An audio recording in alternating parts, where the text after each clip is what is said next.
Hello. હાજી બેન. નમસ્કાર પાલભાઈ, BS9 TV ન્યૂઝમાંથી કાજલ સુવા વાત કરું છું. જી બોલો બોલો બેન.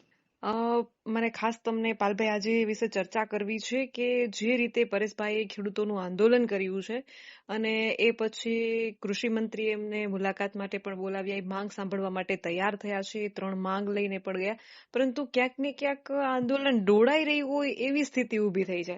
તમે શરૂઆતમાં આંદોલનનો ભાગ હતા એટલા માટે મેં તમને ફોન કર્યો છે ને તમારી પાસેથી મારે જાણવું છે, કારણ કે હવે ક્યાંક ને ક્યાંક આ રાજકીય મુદ્દો થતો જઈ રહ્યો એવું દેખાઈ રહ્યું છે. ખેડૂતો એવા દાવા કરી રહ્યા છે કે ક્યાંક ને ક્યાંક એ 3 માંગોને દોડવાનો પ્રયત્ન થઈ રહ્યો છે. તમારું શું કહેવું છે આના વિશે પાલભાઈ?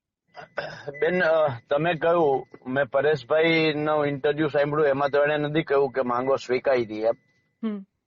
ત્યાં આવેદન પત્ર લખી અને માંગો આપી એવું મેં સાંભળ્યું છે. નહીં, માંગો મેં કીધું ને કે એમની માંગો સાંભળવા માટે એમને બોલાવવામાં આવ્યા છે. સાંભળવાની મેં વાત કરી છે, મેં સ્વીકારવાની વાત નથી કરી. જી જી. એટલે તો મારી કઈક મિસઅન્ડરસ્ટેન્ડિંગ, હું એવું સમજ્યો છું કે માંગો સ્વીકારી એમ. નહીં, સાંભળવા માટે બોલાવ્યા છે એમને. હવે બેન, પહેલું એક વસ્તુની પેલા ચોખવટ કરી દઉં. તમે જોઉં કે તમે એમાં શરૂઆતમાં ભાગ હતા ત્યારે આમંત્રણ હતું એટલે અમે ગયા હતા, અને મેં ત્યાં પણ કહ્યું હતું અને જાહેર મંચ ઉપરથી કહ્યું હતું કે હું કોંગ્રેસમાં છું, પણ અહીંયા હું અત્યારે મારી પાર્ટીના ખેસ અને વિચારો બે બાજુએ મૂકીને આવ્યો છું, કારણ કે હું ખેડૂતના ઘરે જન્મો છું અને ખેડૂત તરીકે મારી પહેલી ફરજ એ પાર્ટી કરતા ખેડૂત હોય છે એમ. બરાબર છે. અને એ આપ પણ ત્યાં હતા ને આપે પણ સાંભળ્યું હતું. ત્યાર પછી અમારે એને પરેશભાઈ ને વાત થઈ હતી અને ચર્ચા એવી થઈ હતી કે હવે આગળની જે લડાઈ છે એના માટે આપણે બધા ભેગા થઈ અને નક્કી કરશું. અને એમાં જે ભેગા થવાની વાત હતી એમાં પ્રવીણભાઈ પટોળિયા હતા, રતનસિંહ ડોડિયા હતા, ભાઈ ડાયાભાઈ ગજેરા હતા, અરુણભાઈ મહેતાની વાત હતી, જયેશભાઈ પટેલ ખેડૂત સમાજ વાળા, ભાઈ ત્યાંથી રમેશભાઈ ઓરમા, એટલે આ બધા જ ખેડૂત આગેવાનો સાથે મળી અને આપણે નક્કી કરશું કે આગળ કેવી રીતે જવું. અને ત્યારે જે ચર્ચા હતી અમારી એ હતી કે ગાંધીનગર અહીંથી કાં તો પદયાત્રા કરવી અથવા તો કોઈ પણ ટૂંકમાં રેલી સ્વરૂપે અહીંથી ગાંધીનગર જવું, આ અમારી વાત હતી. પણ ત્યાર પછી અમે એક પરેશભાઈ હારે ચર્ચા કરીને જ રાજકોટ તારીખ નક્કી કરી હતી. તો ત્યારે ન પરેશભાઈ આવ્યા કે ન આખી એની ટીમ માંથી કોઈ આવ્યું. બરાબર. એવું કેમ થયું હવે એ ખબર નહીં. હું, ડાયાભાઈ, અરુણભાઈ, પ્રવીણભાઈ પટોળિયા, જયેશભાઈ સુરત થી આવ્યા હતા, જયેશભાઈ, રમેશ ઓરમા, બરાબર છે. અને અમે ત્યારે ટૂંકમાં અહીંયા મળ્યા પછી આગલા દિવસ સુધી અમારે વાત થઈ હતી ત્યારે પરેશભાઈ એવું કહ્યું હતું કે ના અમે આવીએ છીએ. અને પછી એનો રાત્રે ફોન આવ્યો કે બધા ના પાડે છે. તો એટલે અમે કહ્યું કે ભાઈ અગાઉથી અમારી ઓલરેડી આ તો આપણે વાત થઈ હતી એ મુજબ તમને પૂછીને જ તારીખ નક્કી કરી હતી, તો બીજા કોઈ ના આવી શકે તો તમે આવી જાઓ. બરાબર છે. એટલે ત્યારે એને હા પાડી હતી. પછી રાજકોટ અમે જયારે ભેગા થયા ત્યારે 3 વાગ્યા સુધી, 2 વાગે મળવાનું હતું, 3 વાગ્યા સુધી રાહ જોયા. પછી પાછો ફોન કર્યો ત્યારે એમણે એવું કહ્યું કે ના હું નહીં પહોંચી શકું અને કોઈ નથી આવતું તો હું એકલો આવીને શું કરું ત્યાં. એટલે હવે અમે એક તારીખ નક્કી કરીને એ તારીખે તમને બધાને પાછી જાણ કરશું તો તમે બધાએ આવજો. ત્યારે અમે તૈયારી દેખાડી હતી અને ત્યારે અમે આરે એવું કહ્યું હતું કે આજે અમે બધાએ નક્કી કર્યું છે કે 19 તારીખે કચ્છમાં વાંઢિયા જવું છે આપણે. બરાબર છે. તો અમે તમને આજે જે નક્કી કર્યું છે એ અમે તમને કહીએ છીએ કે વાંઢિયા જવાનું છે, તો 19 તારીખે તમે વાંઢિયા આવજો. તો ત્યારે પરેશભાઈ અમને હા પાડી હતી કે હા અમે આવશું એમ. એટલે પરેશભાઈ ત્યાં વાંઢિયા ન આવ્યા. અને ત્યાર પછી એને જે મીટિંગ કરી એમાં અમને કોઈને, એટલે માની લ્યો કે મન કદાચ રાજકીય વ્યક્તિ ગણતા હોય એટલે કદાચ મન ના બોલાવ્યું હોય. પણ એ મુદ્દો પણ વારંવાર મીડિયામાં પણ ચર્ચાયો હતો કે ભલે પાલભાઈ પોતાના ખેસ ઉતારી, પાર્ટીનો ખેસ ઉતારીને આવ્યા હોય, પરંતુ જબ્બો તો કોંગ્રેસનો હતો. આ મુદ્દો પણ વારંવાર ચર્ચામાં આવ્યો, તો એના વિશે શું કહેશો? પણ બેન જો એક વસ્તુ, તો પરેશભાઈ તો આમ આદમી પાર્ટીમાં જ છે ને. પાલભાઈ કોંગ્રેસનો જબ્બો જો પાલભાઈ નો ગણાતો હોય તો પરેશભાઈ આમ આદમી પાર્ટીમાં જ છે. પરેશભાઈ તો કે છે હું કોઈ પાર્ટીમાંથી નથી. બેન હું તમને વિસાવદર ચૂંટણીના સ્ટાર કેમ્પેનર નું લિસ્ટ આમ આદમી પાર્ટીનું હમણાં જ મોકલું છું. એમાં 24મા નંબર ઉપર પરેશભાઈ ગૌસ્વામીનું નામ છે. બરાબર છે. એટલે જેવી રીતે પરેશભાઈ આમ આદમી પાર્ટીમાં રાજકીય પક્ષમાં હોવા છતાં બિન રાજકીય થઈને લડાઈ જે કરે છે, અને દરેક અમે બધાય કરીએ છીએ, એમાં પરેશભાઈ ની આ દાખલા અમે કિસાન સંઘર્ષ સમિતિ કચ્છમાં ગયા, બરાબર છે, તો અમે કિસાન સંઘર્ષ સમિતિના નામે લડાઈ કરી, બરાબર છે, પણ ત્યાં અમે તમામ રાજકીય પક્ષોને આમંત્રણ આપ્યું હતું, બરાબર છે, કે જે કોઈ પોતાના રાજકીય પક્ષનું બેનર અને ખેસ ઉતારીને આવી શકે એ વેલકમ છે, સ્વાગત છે, બરાબર છે. એવી જ રીતે જુનાગઢમાં પરેશભાઈ આમંત્રણ આપ્યું હતું એટલે અમે ગયા તા, બરાબર છે. અને આ હું હવામાં નથી કેતો, હું તમને ફોન પૂરો થાય, બરાબર છે, એટલે હું તમને તરત જ એ સ્ટાર કેમ્પેનર વાળું છે મોકલી, પણ આપણે એમાં નથી પડવું, બરાબર છે, કે કોણ રાજકીય પક્ષમાં છે નથી, બરાબર છે. આ તો ખાલી તમે મને જે આ કહ્યું કે મીડિયામાં ચર્ચા હતી. એક પ્રશ્ન એ પણ થાય છે કે તમારે ખેડૂતો મુદ્દે લડવું છે તો પછી પાર્ટીમાંથી તમે લડી શકો છો, તો બિન રાજકીય આંદોલન કરવાની શું જરૂર છે? તો શું તમારી પાર્ટી ખેડૂતો માટે નથી લડતી? એક વાત, આ પ્રશ્ન પણ ઉદ્ભવે છે ને. કાજલબેન, અમે કિસાન કોંગ્રેસનો હું ચેરમેન છું, કિસાન કોંગ્રેસ તરીકે સતત લડીએ છીએ, પણ જયારે કોઈ બિન રાજકીય લોકો ભેગા થઈ અને જયારે લડાઈ કરે અને એમાં અમને બોલાવે, બરાબર છે, તો અમારે જવું જોઈએ, અને કોઈ પણ રાજકીય પક્ષના આગેવાને જવું જોઈએ, બરાબર છે. અને પરેશભાઈ વાળું જે આંદોલન થયું એમાં તમે સ્વેચ્છાએ ગયા હતા કે પરેશભાઈ નું તમને આમંત્રણ હતું? ના, પરેશભાઈ નું આમંત્રણ હતું. પરેશભાઈ ફોન એક નહીં 3 વખત ફોન કર્યા હતા, બરાબર છે, અને પછી જ અમે ગયા છીએ સ્વેચ્છાએ. અને માની લ્યો કે આમંત્રણ ન હોય અને એને જાહેર આમંત્રણ આપ્યું હતું તો એના ભાગરૂપે જઈ શકતા હતા, એને તો જાહેર આમંત્રણ આપ્યું હતું જ ને, બરાબર છે, એટલે એના ભાગરૂપે અમે જઈ શકતા હતા. તો એ આ તો એને મને ફોન કર્યા હતા, એક નહીં 3 વખત ફોન કર્યા હતા. પેલા 8 તારીખ નક્કી કરી હતી, 8 તારીખ નક્કી કરી, કેન્સલ કરી, એ અમારે ચર્ચા થઈ એના, બરાબર છે. એટલે શું કેવાય, એ આમંત્રણ વગર નથી ગયા, ત્યાં આમંત્રણ હતું અને ગયા હતા, બરાબર છે. પણ હજી હું કઉ છું કે મુદ્દો એ નથી, રાજકીય વ્યક્તિ હતા નહોતા એ નથી, મુદ્દો એ છે કે જે લડાઈ હતી એ લડાઈમાં જે હું વાત કરતો તો એ આખી વાત આપણી ચર્ચામાં ડાયવર્ટ થઈ ગઈ. એટલે 19 તારીખનું અમે પરેશભાઈને કહ્યું હતું કે 19 તારીખે વાંઢિયા જવાનું છે, ત્યાં આવજો, એટલે ત્યાંય ન આવ્યા. અને એમણે જે મીટિંગ કરી એ મીટિંગમાં મને ન બોલાવ્યો એ સમજી શકાય, કદાચ એ મને રાજકીય ગણતા હશે ને પોતાને બિન રાજકીય ગણતા હશે, બરાબર છે. પણ દાયાભાઈ ગજેરા હોય, અરુણભાઈ મહેતા હોય, પ્રવીણ પટોડિયા હોય, રતનસિંહ દોડિયા હોય, જયેશભાઈ પટેલ હોય, રમેશભાઈ ઓરમા હોય, આ બધા તો ક્યાંય કરતા ક્યાંય છે જ નહીં, બરાબર છે. તો પછી એમને કેમ ના બોલાવ્યા? એટલે એ ઓડિયોમાં એવું પણ પાલભાઈ સાંભળ્યું છે, ખેડૂત એવો દાવો કરે છે કોઈ ભાવેશભાઈ કે ભાવિનભાઈ કરીને હતા કે જેમને બોલવા દેવામાં નથી આવ્યા. તો આંદોલન તો ખેડૂતોનું છે, તો ખેડૂતોને શા માટે બોલવા દેવામાં નથી આવતા? આ ચર્ચા પણ એ ખેડૂત દાવો સાથે કરે છે. નહીં, પણ એનો જવાબ તો પરેશભાઈ આપી શકશે ને, હું કેમ આપી શકું બેન? અને તમે પણ એક ટાઈમે એનો ભાગ હતા, આંદોલન ખેડૂતોનું હતું, તો ખરેખર કાજલબેન તમે જો વસ્તુને સમજો, હું એમ કઉ છું કે અમે એને મીટિંગમાં બોલાવ્યા કે આપણે નક્કી કરવાનું છે, અમે જે ભાગ હતા એના ભાગની અમે ફરજો પૂરી કરી, બરાબર છે. અમે કહ્યું કે રાજકોટ આ તારીખે મળવાનું છે, ન આવ્યા.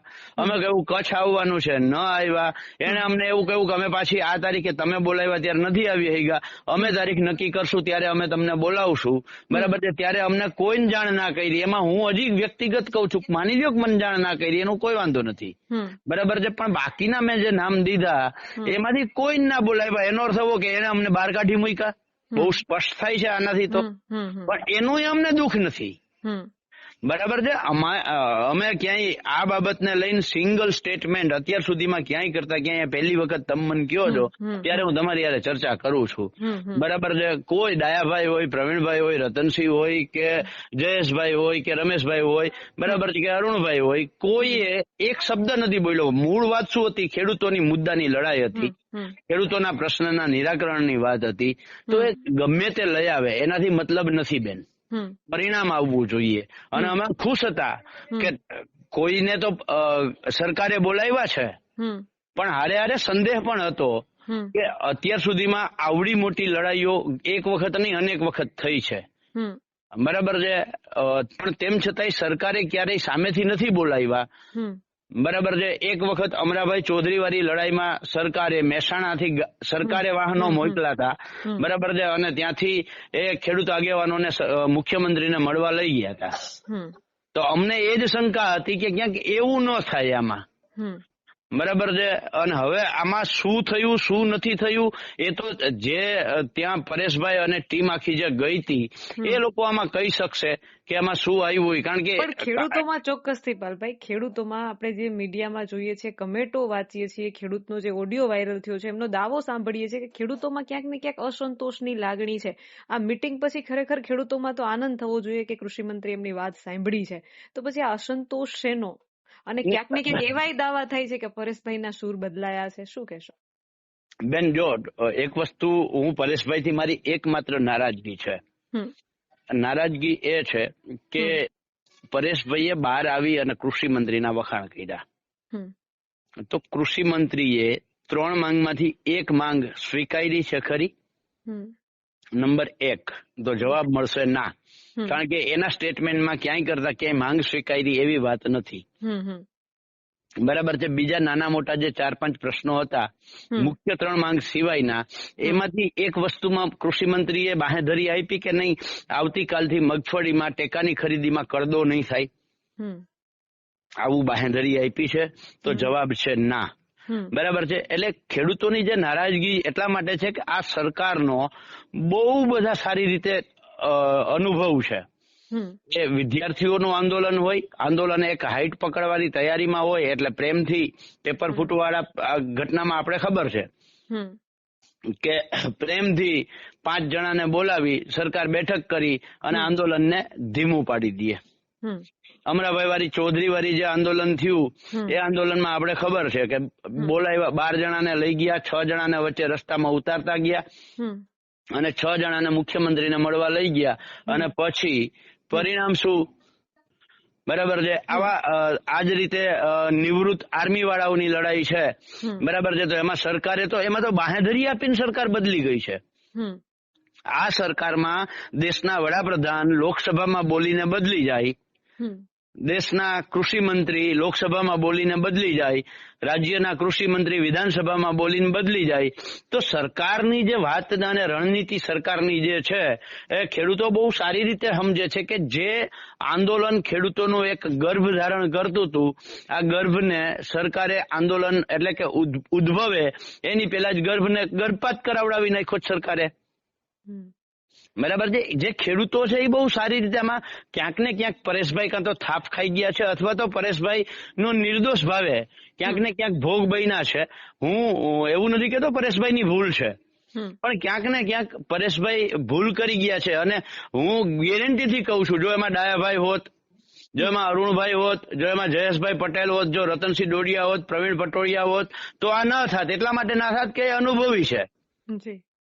અને આંદોલનો છે ને બેન માત્ર જમીન ઉપર નહીં, આંદોલન ખરેખર આંદોલન જયારે બેઠકની સ્થિતિ આવે ને ત્યારે જ સાચું આંદોલન હોય છે. એ બેઠકની અંદર ચર્ચામાં જે નેગોશિએશન જે વાત છે એમાં તમે તાકાતથી કેવી રીતે તમારી વાત મૂકી શકો ને પરિણામ લઈ આવી શકો. સાચું આંદોલન તો એ છે. એક મુદ્દો પાલભાઈ આમાંથી એ પણ હતો, ખેડૂત સાથે જયારે ચર્ચા કરીએ છીએ ત્યારે ખેડૂત એમ કહે છે, ખેડૂત દાવા કરે છે કે પરિપત્ર તો આપી દીધો તો 3 માંગો સાથેની ગાંધીનગર પહોંચી પણ ગયો તો પરિપત્ર, તો પછી ખાલી માંગ સાંભળવા માટે કૃષિ ભવને બોલાવવાનો શું અર્થ? માંગ તો એમના સુધી પહોંચી જ ગઈ હતી ને. અરે હું એમાં 100% સહમત છું.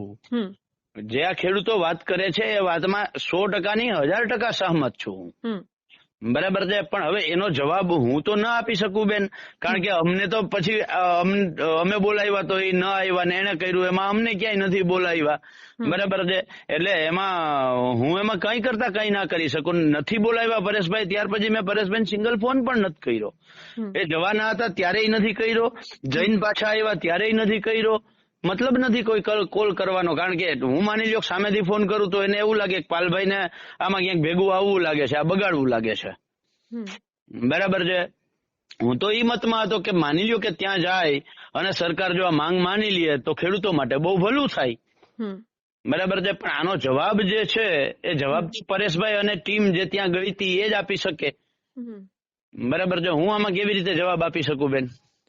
તમને એવું નથી લાગતું, તમને જે રીતે ખેડૂતો માટે તમે લડ્યા છો, તમારો ખૂબ બહોળો અનુભવ છે આંદોલનોને લઈને, તો ક્યાંક કદાચ આ મીટિંગ ન થઈ હોત અને ખેડૂતો મોટી સંખ્યામાં ગાંધીનગર ગયા હોત તો આંદોલનની વધારે અસર પડે, તમને એવું નથી લાગતું? બેન, હવે જો અને તોમાં આપણે જઈએ એનો કોઈ મતલબ નથી, પણ એક ખેડૂતોને પરેશભાઈ ઉપર ખૂબ આશા બંધાણી હતી. બરાબર છે, એમાં કોઈ માણસ ના પાડી શકે.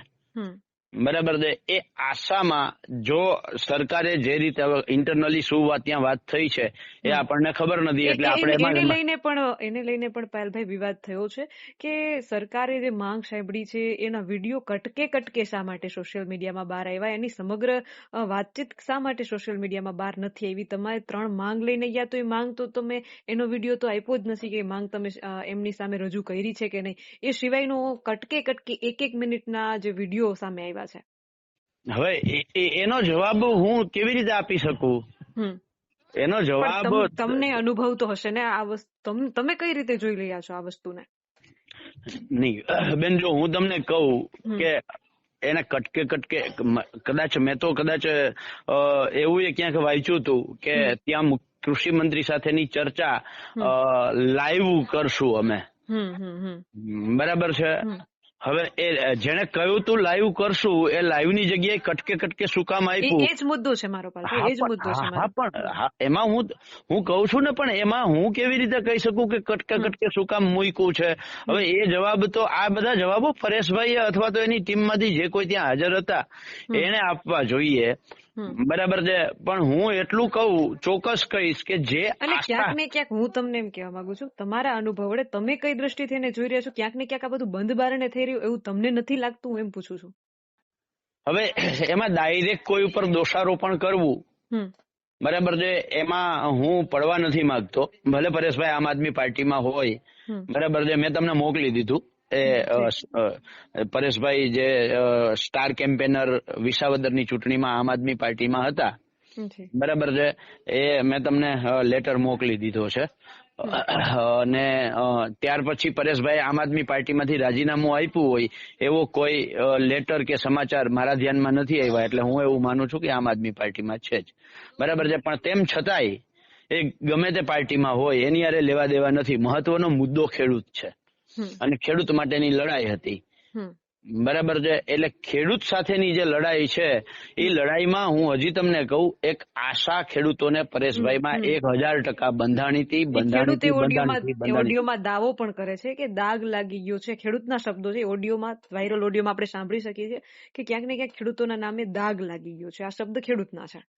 હા, પણ એમાં એ બેન, જો અત્યારે ખેડૂતો બધાય અને કોઈ પણ વ્યક્તિ કહી શકે, પણ હું તમે જે કહો છો કે એમાં તમે શું માનો છો, તો હું એવું માનું છું કે એક જે આંદોલનની એક નવી દિશા જે ખેડૂતોને મળતી હતી એ ક્યાંક ને ક્યાંક એને ડામવામાં સરકાર સફળ રહી છે, આવું હું અત્યારે વ્યક્તિગત માનું છું.